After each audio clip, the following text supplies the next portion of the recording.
हिंदुस्तान के सियासी चेहरे, गली से लेकर संसद तक, जनता का विश्वास, जनता की आवाज, नेताओं की कहानी, उनकी जुबानी।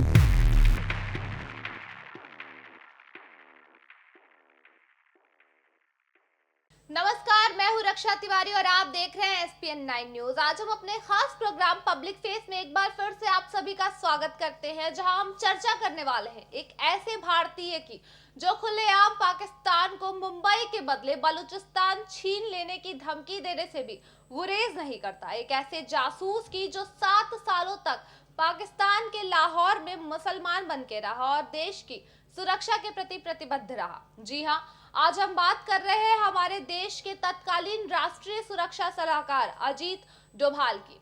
जिस पाकिस्तान में भेष बदलकर अजीत डोभाल ने भारतीय सेना की मदद करने के लिए इतने साल गुजार दिए, उसी पाकिस्तान से कारोबार को लेकर के उनके बेटे शौर्य डोभाल का नाम कई बार सुर्खियों में आया और उन्हें कटघरे में खड़ा भी किया गया है।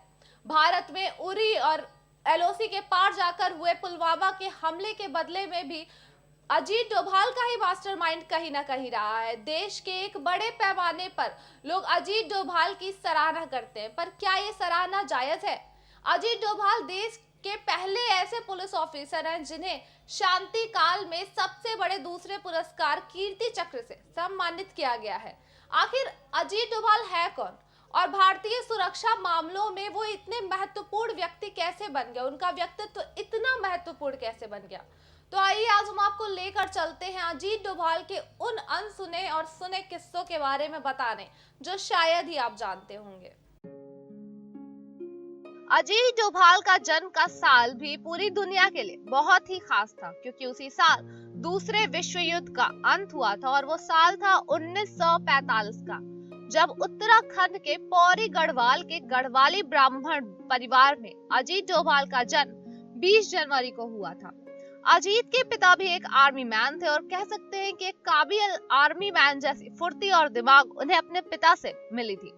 पिता के आर्मी में होने की वजह से अजीत की शुरुआती पढ़ाई अजमेर मिलिट्री स्कूल में हुई। इसके बाद उन्होंने अपना ग्रेजुएशन आगरा यूनिवर्सिटी से इकोनॉमिक्स में किया था और उसके बाद से उन्होंने अपना मास्टर भी आगरा यूनिवर्सिटी से ही पूरा किया।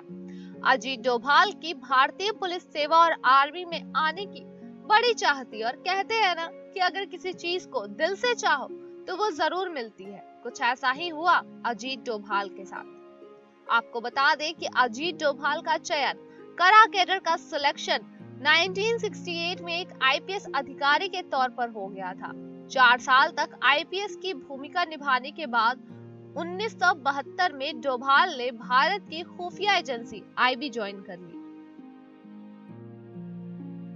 अभी तक अजीत डोभाल के कार्यकाल में ऐसा 9 बार हो चुका है जब उन्होंने दुश्मनों के प्लेन हाईजैक के मामलों पे और मंसूबों पर बहुत तरीके से पानी फेरा है। उन्होंने प्लेन हाईजैक के मामलों में एक बहुत ही सक्रिय भूमिका निभाई है। इतना ही नहीं, म्यांमार और उरी अटैक के बदलों में भी अजीत डोभाल का ही मास्टरमाइंड था और अभी हाल ही में LOC के पार जाकर भारतीय वायुसेना ने जो कदम उठाए हैं, उन कदमों में भी अजीत डोभाल का ही दिमाग लगा था।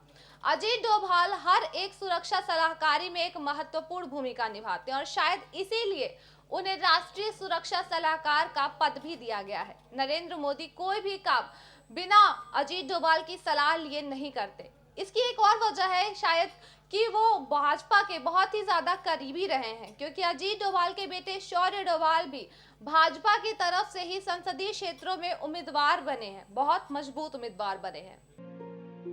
अजीत डोभाल की जिंदगी किसी जासूसी फिल्म के जासूस की तरह ही रही है। उन्होंने भारतीय सेना के एक महत्वपूर्ण मिशन ऑपरेशन ब्लू स्टार के दौरान पाकिस्तान में एक जासूस की भूमिका निभाई थी, जिसने खालिस्तानियों को विश्वास जीत लिया था और उनकी तैयारियों की जानकारी भारतीय सेना को मुहैया करा दी थी। इन खुफिया जानकारियों की मदद से भारत ने एक सैन्य ऑपरेशन किया जो सफल भी रहा था। तब से लेकर अब तक अजीत डोभाल देश के कई सारे खुफिया मिशन का हिस्सा रह चुके हैं। डोभाल 1980 में मिजोरम में उग्रवाद फैलाने वाले मिजो नेशनल फ्रंट के 7 में से 6 कमांडर को अपनी चतुराई से अपनी ओर करने में कामयाब रहे थे।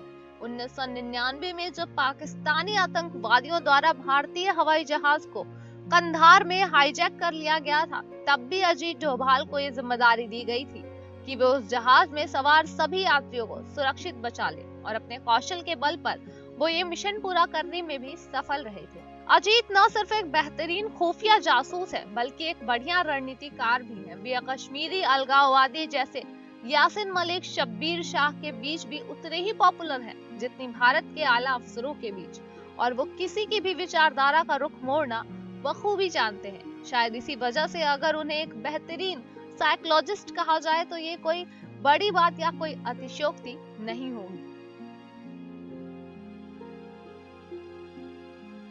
अजीत डोभाल के बेटे शौर्य डोभाल के बिजनेस पार्टनर्स पाकिस्तान के नागरिक हैं। एक तरह से देखा जाए तो शौर्य डोभाल का कारोबार कहीं न कहीं पाकिस्तान से जुड़ा हुआ है। पर बड़ी अचंभे की बात है कि इस बारे में भाजपा के लोग राष्ट्रीय सुरक्षा सलाहकार के बेटे और उनके पार्टनर अब्बास के पार्टनरशिप पर अभी भी चुप्पी साधे हुए हैं और खामोश है, कोई प्रतिक्रिया नहीं देते। कह सकते हैं कि पार्टी इन मामलों में कुछ ज्यादा ही समझदारी भरा रवैया अपनाने लगी है कि भारत और पाकिस्तान के नागरिकों के बीच कारोबारी संबंध है, या फिर यह भी हो सकता है कि शौर्य की ऊंची पहुंच को देखते हुए भाजपा के लोगों ने अपनी आंखें बंद करना ही मुनासिब समझा है। खैर, देश एक बार मुश्किलों में तो आया है फिर से, तो इस पे देखना होगा कि रणनीति में माहिर अजीत डोभाल आखिर इस बार कौन सी रणनीति बनाकर देश को इन मुश्किलों से उबार पाते हैं। क्या एक बार फिर से वो पार्टी के साथ ही साथ देश के एक बहुत ही काबिल सलाहकार, सुरक्षा सलाहकार बनने की भूमिका अदा कर पाते हैं। ये देखना बहुत ही दिलचस्प होगा कि उनका उठाया कदम भारत को अब किस तरफ ले जाएगा। तो ये जानने के लिए आप बने रहिए हमारे साथ। हम एक बार फिर से हाजिर होंगे आपके सामने लेकर एक खास चेहरे की कहानी। तब तक के लिए आप हमें दीजिए इजाजत। जय हिंद।